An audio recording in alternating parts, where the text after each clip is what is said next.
Chloe Burdett here with Dane Damron, head football coach. Coach, how are you today?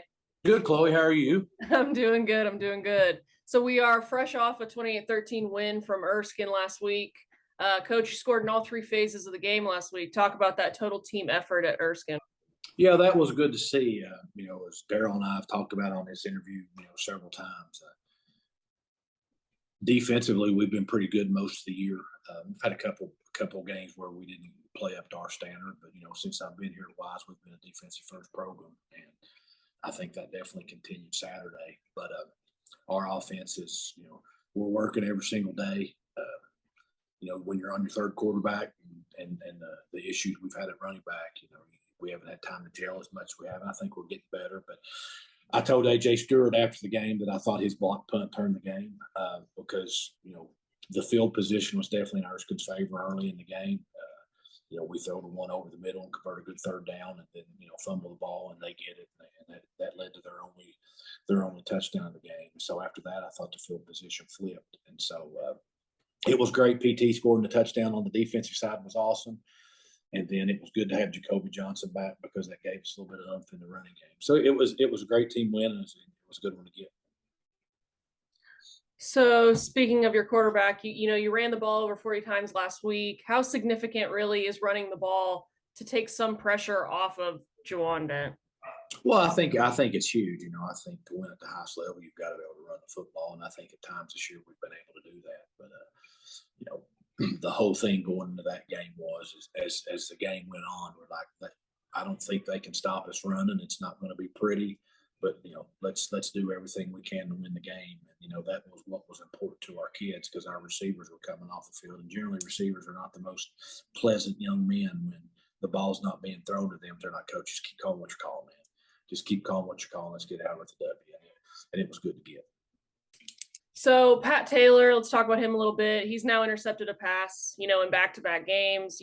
What has kind of sparked his play as of late? What's kind of given him that motivation? Well, I think that I don't know that it's been any more different, for him. Patrick is a kid that works his tail off. He has every day, and it's very important to him. He loves to play the game. He's a perfectionist when he's out there.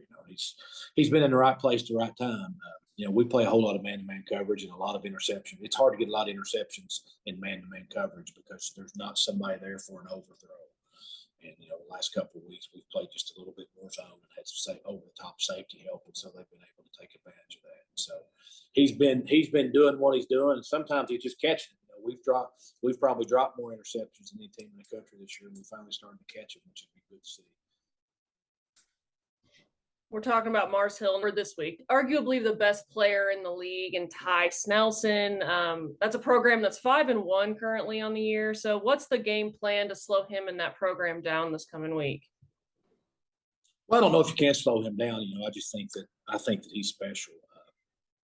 I think he's been in college since 2008. It seems like he's been there forever.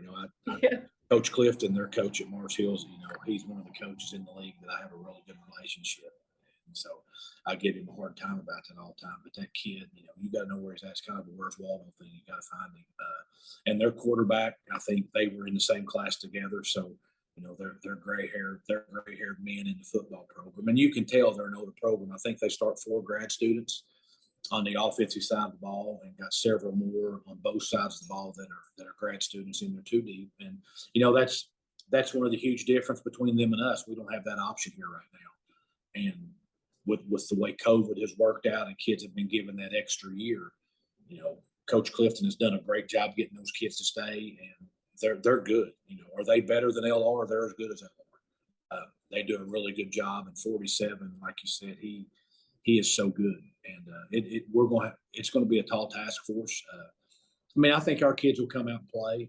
Mars Hill, they don't do anything. I don't think they do anything spectacular. They just do everything really, really good. So I think that makes them spectacular in a lot of ways because they're just so sound in what they do. They've got my utmost respect for what they're trying to do there. So it's going to be a tall task force, but we definitely got to know where number 47 is. So speaking about our kids a little bit, senior day this Saturday, talk about those kids, leaving your program and what they've really meant to you. The we've got a lot of good kids. We're going to have more kids walking than I anticipated, just simply because we don't have anything to offer them after they graduate. Mhm. We've got, we've got 4 kids starting in other programs across the country right now because we didn't have grad school to offer those kids. And so, we're a whole lot better team if we've got those 4 kids playing for us right now. Then we're going to have, several more kids in that situation that are walking that I wasn't anticipating walking, but they've got the opportunity to graduate in 3 or 3.5 years. And so they're going to use that opportunity, and whether they go somewhere else and play, I don't have any idea. But I love our kids. I wish that we could win every week, but that's not been in the cards. But our kids have done everything I've asked them to do, Chloe. I think they're very respectful. We've got some knotheads, but I think if you have 100 kids, you're going to have some knotheads. But Yeah. our kids are very respectful. Everywhere we go, everywhere we take them on a road trip, I get nothing but compliments from the restaurants, from the hotels about how respectful our kids are. They're a joy to be around. I'm going to miss them. They mean a lot to me. They mean a lot to my family, and hopefully we can send them out playing a really good game. Awesome. Well, thanks, Coach. UVA Wise faces Mars Hill on Senior Day in Wise this Saturday, October 29th, with a noon kickoff. Catch them live or keep up with updates on Flow Sports and UVAWiseLive.com. Thanks so much, Coach. Thanks, Chloe. Have a great day. Thanks.